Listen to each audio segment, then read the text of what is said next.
Good evening, everyone. Welcome to the interview dialogues of the Trumpet of Truth. I'm your hostess, Zhongxin. As we all know, the Chinese Communist Party's religious policy and China's human rights conditions have been roundly denounced by democratic countries and international human rights organizations. China's definition of cult and its use of cult as a pretext to attack religious beliefs have particularly drawn serious doubts and criticisms of the international community. In this episode, we want to start a discussion on the CCP's definition of cult and on the issue of the CCP's condemnation of the Church of Almighty God under the pretext of cult. Our guests today are Professor Massimo Introvigne, founder and director of the Center for Studies on New Religions in Italy, and Associate Professor Holly Folk from the University of Western Washington of the United States. Good evening, professors. Good evening. Let's start with a background video. In 2017, from June 24th to 28th, and from September 14th to 15th, the Chinese Anti-Cult Association, a branch of the Communist Party, had held 2 international anti-cult academic conferences successively in Henan and Hong Kong.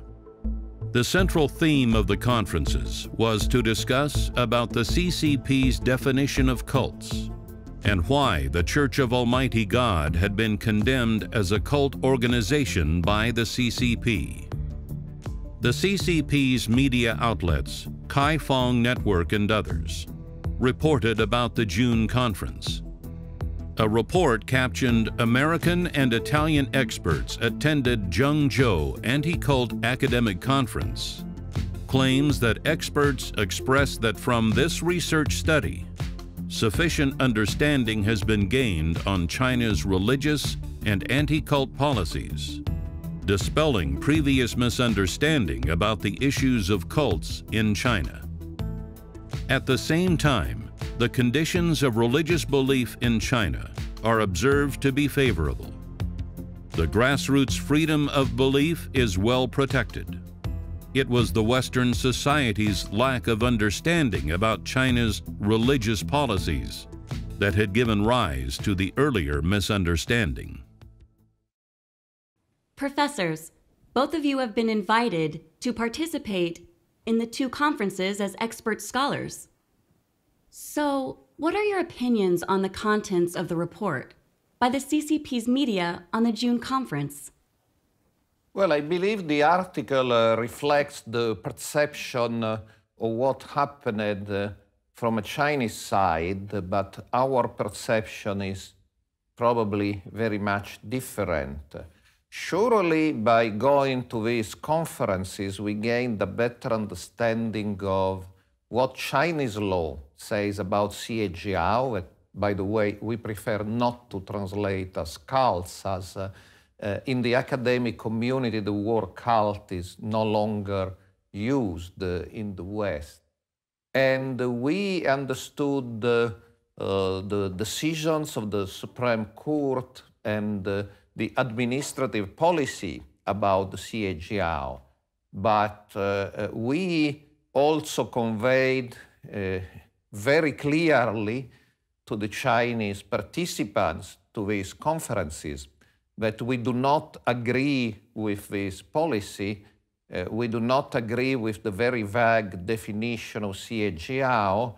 We do not agree with the normal rhetorics used against cults in the West and in China.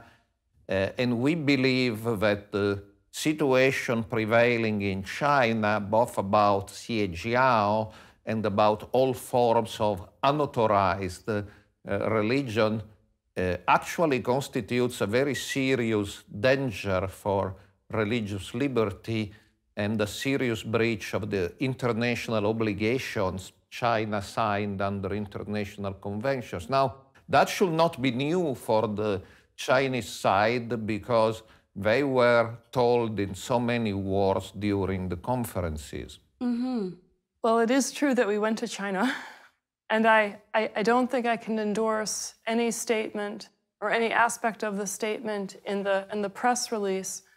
I think that one thing that we did conclude as a group was that there's a great deal of misunderstanding between the West and China on Chinese policies of religion.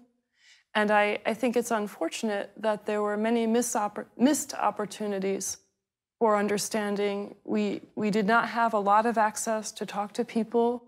I think for us to be able to draw better conclusions about anything, you need to be able to actually talk to people. And I think the most unfortunate thing was I think that we, in several moments, both in June and September, we found ourselves talking past each other with different understandings and different priorities. And that actually makes me very sad and hurts my heart, because I think the world works better when there is a freedom of religion and also freedom of information. Professor Folk just mentioned that you only had little chance to talk with the local religious groups during the research study.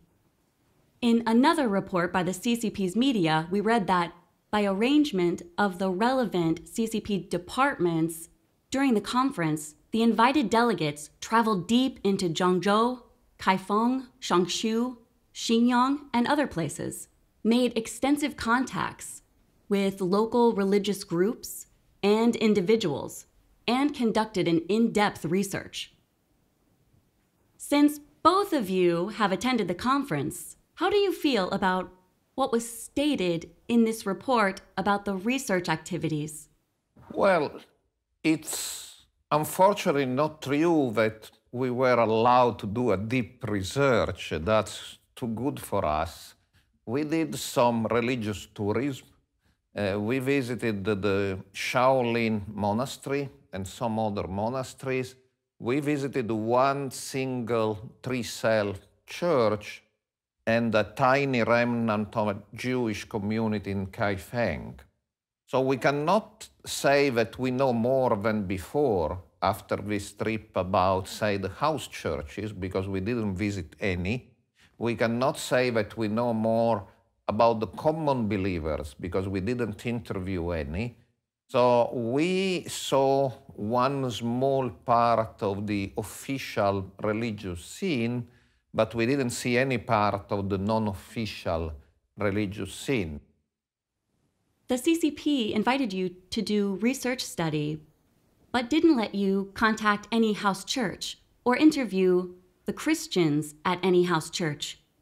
Did it strike you as odd that the CCP would restrict you from contacting the house churches?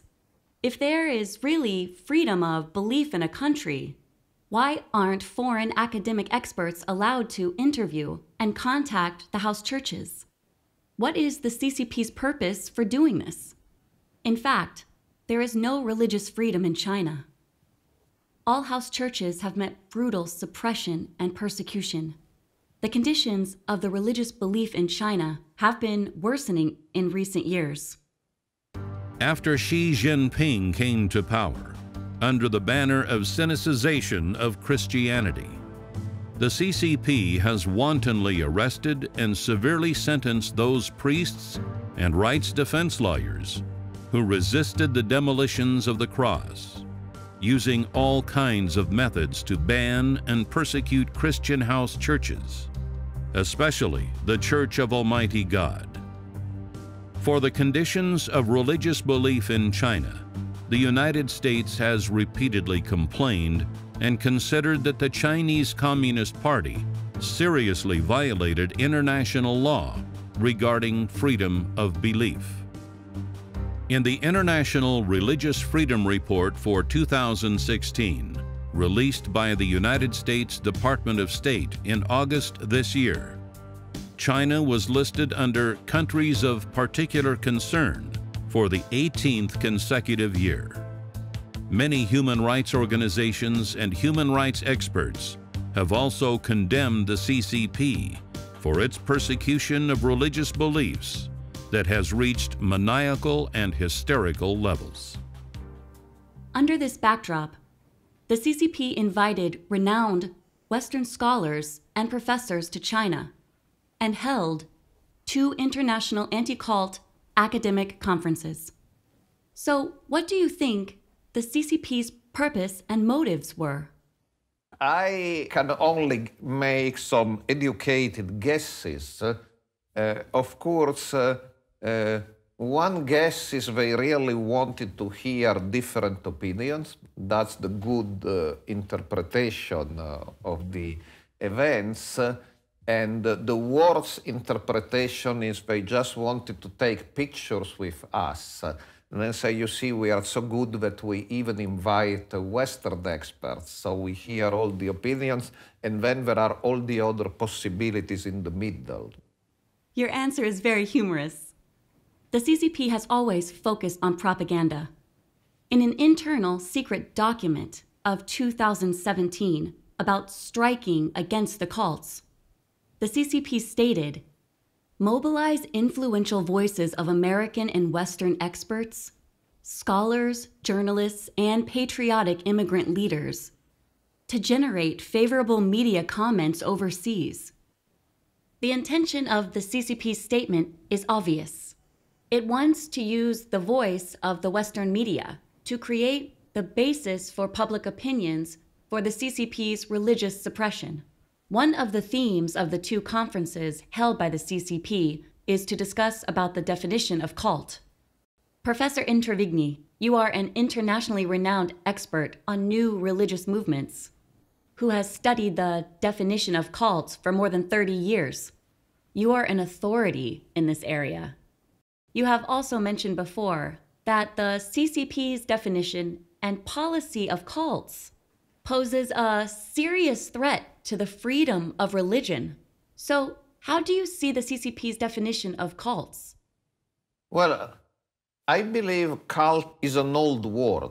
As I say, it's no longer used in the academia except by small minority of academics. The large majority does not use the word cult because we know it's used by some governments in China, in Russia, and elsewhere just to attack some religious minorities. We know it's used by some private interests to defame some groups, so we don't use the word cult.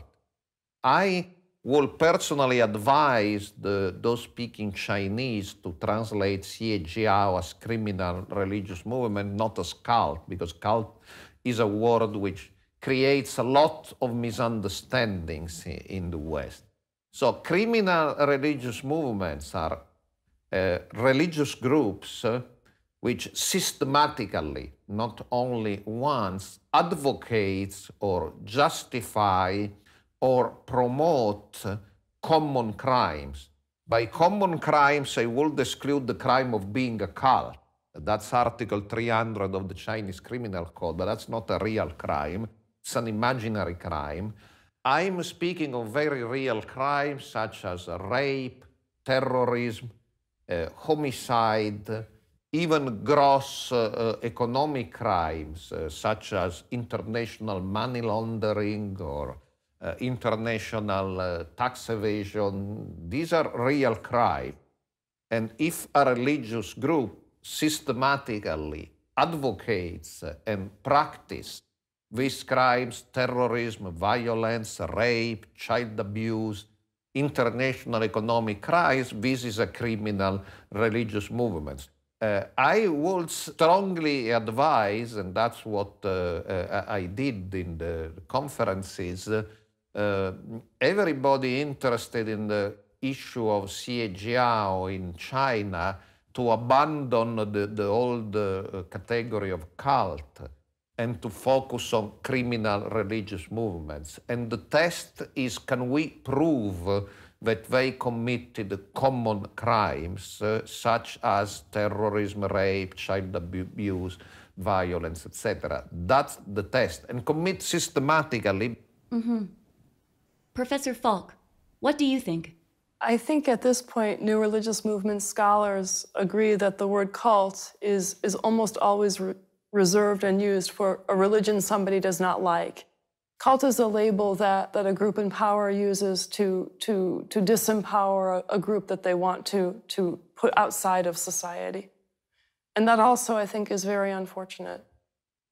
I think one of the interesting but frustrating things about our research this past summer is we found ourselves discussing and even debating what is a siejiao and how can you use the word cult. The word cult and the word siejiao has become very, very multivalent, carrying many meanings and being very slippery, and it makes communication very difficult.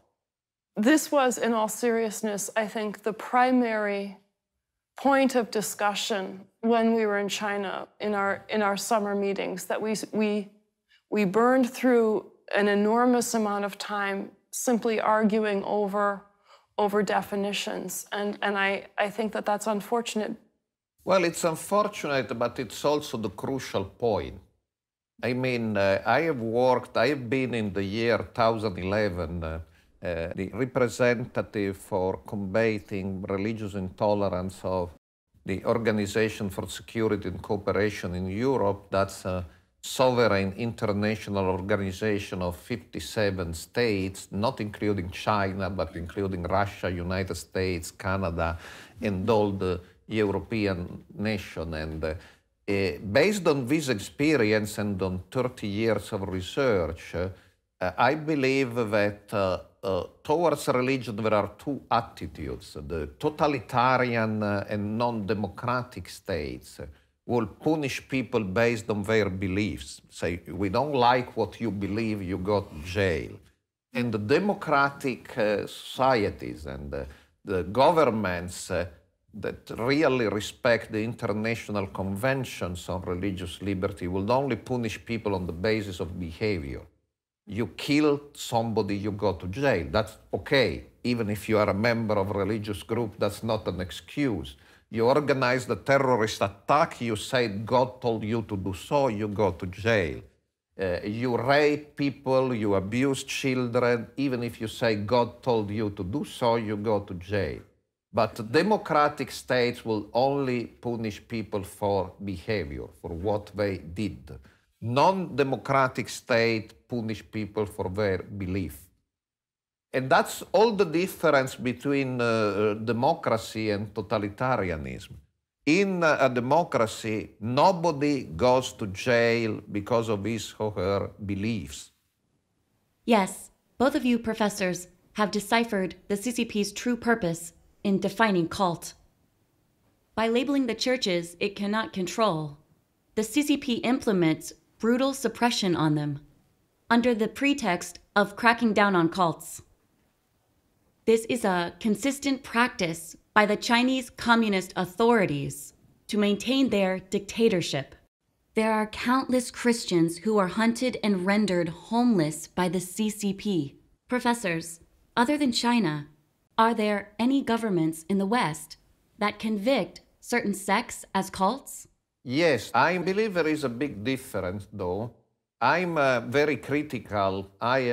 Some colleagues, I think in particular Professor Jim Richardson, we have studied the different attitude of government toward so-called cults. And there have been countries, including France, which have prepared a list of cults. But, there is a but. Sometimes the Chinese government tried to say, oh, we do just the same that French did. But in France, being in the list of cults doesn't mean you go to jail, or doesn't mean you can be tortured or sent to a re-education camp. Yes, the list is bad. I don't agree with this list. If you are on the list, sometime an hotel cannot rent a room to you, saying we don't want to deal with you, you are in the list.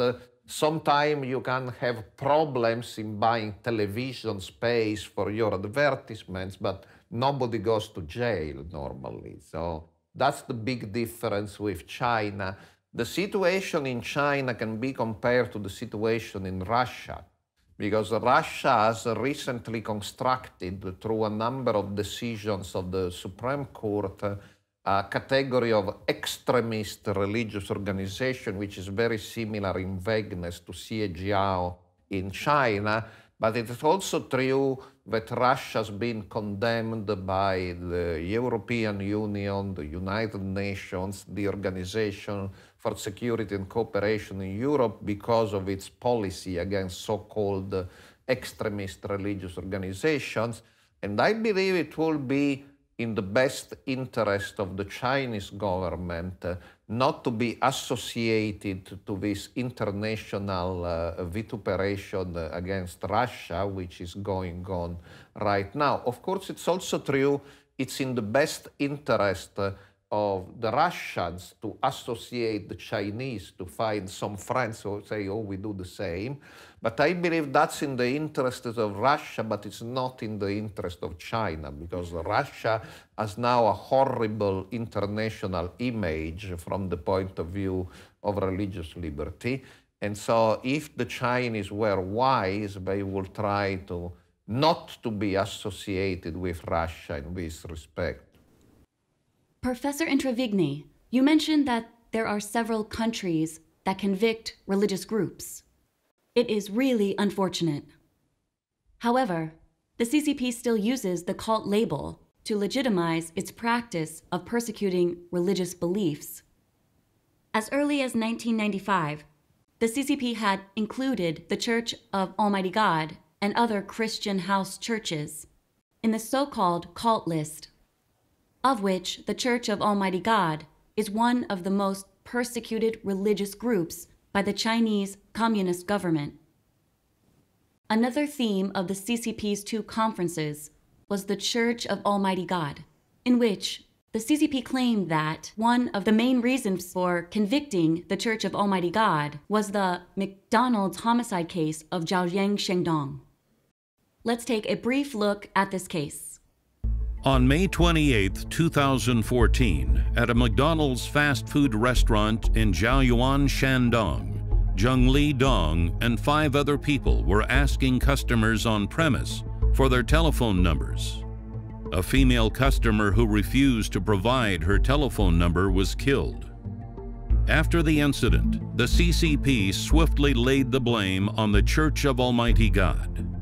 Using anti-cultism as pretext, the CCP implemented more brutal repression and persecution of the Church of Almighty God and other Christian house churches throughout the country. Professor Introvigne, for years, you have been concerned about religious-related violence cases, and you have carried out an in-depth research on the McDonald's homicide case. In late September this year, you published a report on the investigation of the McDonald's homicide case of Zhaoyang Shengdong in the Journal of CES-NUR. This research report has received extensive attention and recognition of the academic community. Would you share your findings with us? Because I was invited by the Chinese Anti-Xie Association, I took an interest in the most horrific crime, that's the McDonald murder in 2014, and on the basis of documents published by CCP-related sources, not by the Church of Almighty God, but the official Chinese sources, my conclusion is the group that perpetrated the McDonald's homicide in 2014 was not part of the Church of Almighty God. And I believe all the other incidents should be studied one by one. It's very easy to defame or label a group based on generic accusations or stereotypes. Scholars normally don't work in this way, but try to study all the single incidents and slowly come to conclusion about these incidents one by one. There are a number of significant documents about the McDonald's case, but the most relevant documents are the statements the defendants gave in court and in some interviews they gave to official CCP-controlled media. And here there are at least 3 points clarifying the issue. Point number 1, Zhang Fan, one of the defendants who was executed, and one of the leaders of the group, was asked whether she contacted the Church of Almighty God, and she answered she would have liked to, but since the church was banned and underground, she was not able to. So that's are the very words of Zhang Fan. We don't need interpretation, it's completely clear. The second element is we know, and that's the very core of the story, that these people entered a McDonald's diner, asked for the phone numbers of some people, and when one lady didn't give the number, they pronounced them an evil spirit like in 30 seconds.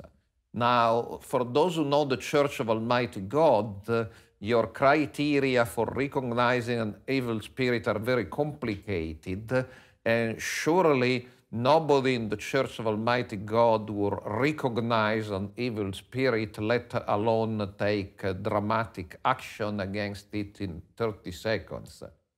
And the third point is the core belief of this small group was that the Almighty God was one soul in two bodies, and these were Lu Yinchun and Zhang Fan, the two leaders of the group. Now, obviously, the Church of Almighty God believes the Almighty God is a different person from these two ladies of the small group. So I believe it's crystal clear from the very documents published by CCP-related sources that the group of perpetrators of the horrific crime in Zhaoyuan was not part of the Church of Almighty God. Yes. First of all, I've known Massimo for many years now, and I'm very impressed by his ability to do research. And I am not as conversant in the timeline or the facts as he is, but I'll make an observation in general about religion. Now, leaving aside the McDonald's case for a moment, if you have a city of 300,000 people, basic math or statistics says there will be a murder sometime in the course of a year. And that may have absolutely nothing to do with the church or any other ideology they belong to. You know, that I believe Massimo and that the people who did the murder were not believers at the time that they did the murder. But even beyond that, I do not think that there has been any evidence produced to say that the Church of Almighty God orchestrated this. In all seriousness, one of the largest religions in the United States is Catholic. The second largest religion in the United States is Baptist. And it would be very easy to say that most murderers in the United States are Catholic or Baptist. And so, you know, you have to sort of think, even if somebody has a religious identity, that may not be particularly linked to their behavior. And in the case of the people who did the murder, I think that they were very crazy people. And I think it was very, very tragic that this woman died. But I think that if anybody is going to make statements blaming a religion, there needs to be a stronger chain of evidence to say that the religion or the religious ideology or leaders in the religion were causal. And it does not seem to me that evidence has been produced so far. And it would also, of course, doesn't make sense for the Church of Almighty God to go around, ask for phone numbers of people and killing them in diners where they are eating their Big Mac. That will not be, for a large church, a way of making itself more popular or more believable. So the idea of a conspiracy doesn't make sense. And also it doesn't make sense in the light of the theology of the Church of Almighty God that forbids forcing people to convert.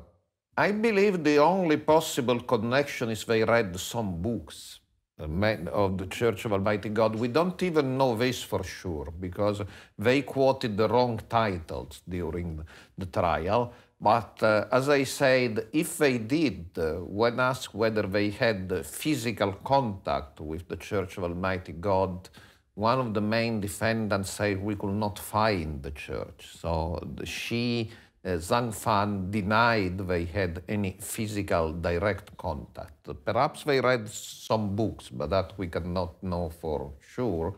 But of course, if you will be responsible for the behavior of anybody who had read one of your books, that would be a little bit strange. So the fact that somebody has in his or her possession a book of the Church of Almighty God is no direct evidence that there was a contact with members. They could simply have picked up a book literally everywhere.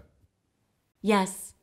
Professor Introvigne, I have just listened to your findings, and you think that the McDonald's homicide was committed by a microgroup that had nothing to do with the Church of Almighty God.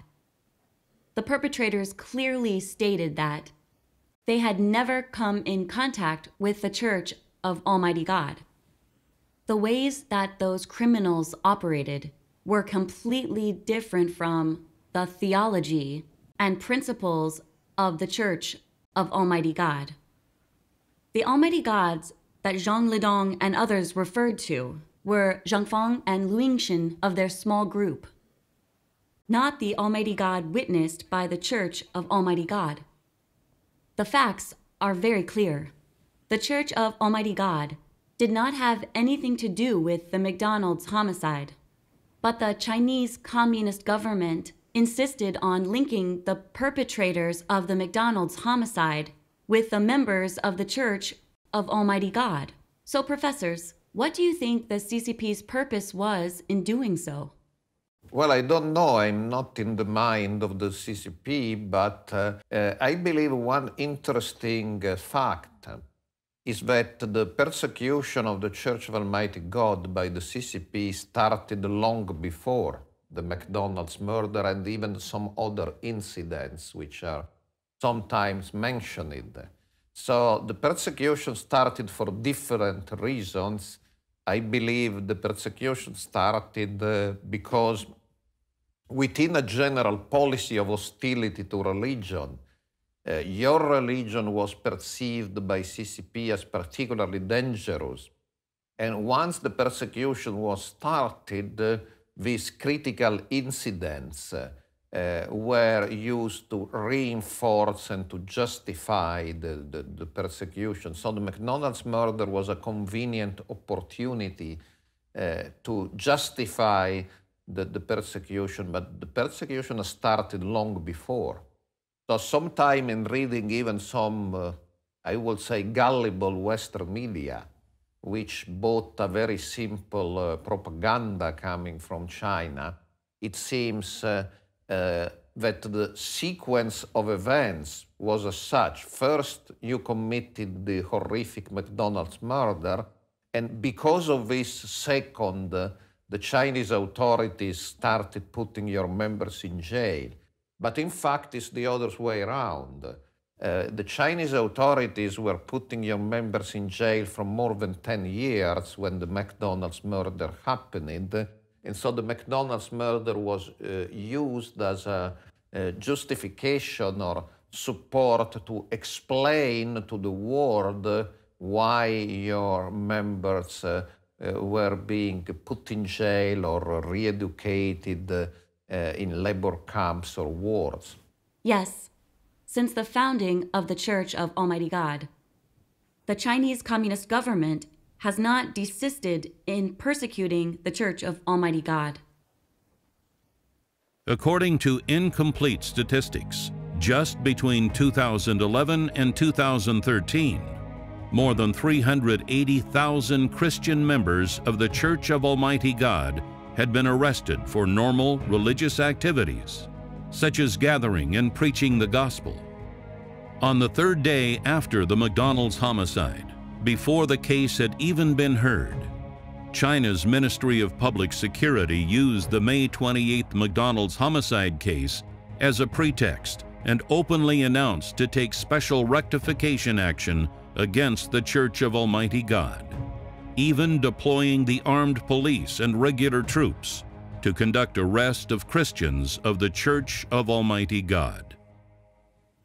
Obviously, the reason why the Chinese Communist Party blamed the McDonald's homicide case in Zhaoyang on the Church of Almighty God was to find a justification to condemn the Church of Almighty God and to generate public support for the full-scale suppression and banning of the Church. The CCP suppresses the Church of Almighty God so frantically. So what kind of church is the Church of Almighty God? Professor Falk, we heard that you had done some research on the Church of Almighty God, and you know more about its teachings. We would like to know how you look at the Church of Almighty God. Well, I see the Church of Almighty God as an authentic Christian tradition. I think what is fascinating for me about the Church of Almighty God is its intellectual and theological lineage within Christianity is very, very rich. And that is something I hope to study more. Since the Church of Almighty God is a genuine Christian church, why would the CCP condemn it as a cult for attack and persecution? How do you look at this? I believe the background is the CCP and the Chinese regime have tried for many decades to build a system where religions are highly controlled by the government. So your church is obviously not controlled by the government. So that's already a reason for suspicion and hostility. That applies to the house churches as well, and to many other groups. And coming in particular to the Church of Almighty God, I believe one special reason of hostility is your theological depiction of the dragon of Revelation as somewhat associated to communism and to the CCP. Of course, I'm aware of the fact that you do not advocate an armed revolution against the CCP or violence. You believe that as foretold in the book of Revelation, the dragon will fall by itself, that an armed revolution is not necessary, that God will cause the dragon to fail by itself. But of course, this belief, this theology of the dragon, when read with the spectacles of CCP, it becomes an anti-government ideology. So summing up, CCP doesn't like independent religion in general, religion not controlled by the government. That applies to many forms of religion. Yes, you are right. The CCP does not like independent religions.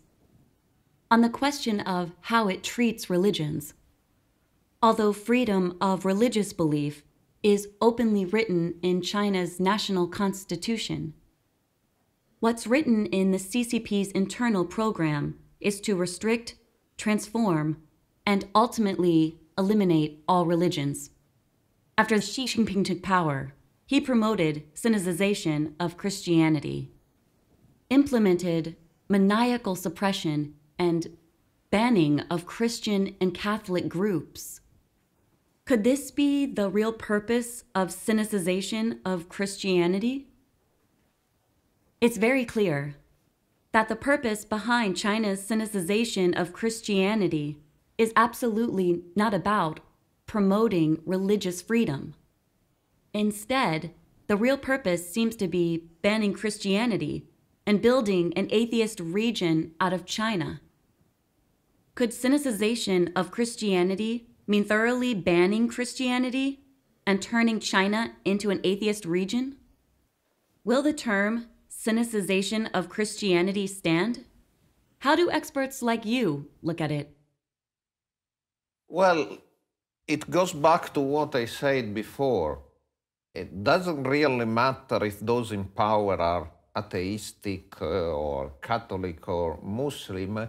There are international conventions all governments subscribe to including the Universal Convention of Human Rights, which guarantees freedom of religion, including, because in some countries they omit this part, freedom of proselytization and organizing missions is not only freedom of worship. Freedom of religion is more than freedom of worship. Freedom of missionizing, proselyting, that's freedom of religion. Of course, freedom of religion can be limited with respect to groups who commit real crimes.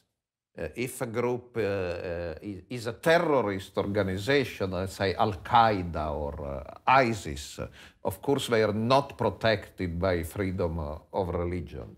But if a group does not commit common crimes, even if the government disagrees with its beliefs or finds its beliefs very strange or unusual or heretic, the government should not limit their possibility of worshipping, missionizing, and proselyting. And member states in the United Nations, including China, of course, promise to abide to international law, and if they don't do this, they are in breach of solemn covenants they have freely subscribed. Yes. I think in China, and also ironically in the United States and many other countries, we aspire, our goal is to have religious freedom, and I think even in China there is the goal that people should be able to believe what they want, but then the behavior part is very, very curtailed. And so proselytization, meeting for worship, these are elements which in the West would be regarded as part of religion. In China, I think they are sometimes understood as creating social unrest or spreading a dangerous ideology. If you have a religion private and you can never speak about it and you can never act on it in a religious sense, now leaving crimes aside and simply talking about worship activities, if you are forced to be entirely private and keep your things to yourself, you're not really able to do your religion, right? You have a private fantasy about religion, but you don't have real freedom. Well, we thank Professor Introvigne and Professor Falk for sharing their views on the CCP's definition of cult with us today, as well as exploring the reasons for the CCP's attack and suppression of the Church of Almighty God. We thank our two guests for participating in our interview dialogues. Thank you for watching.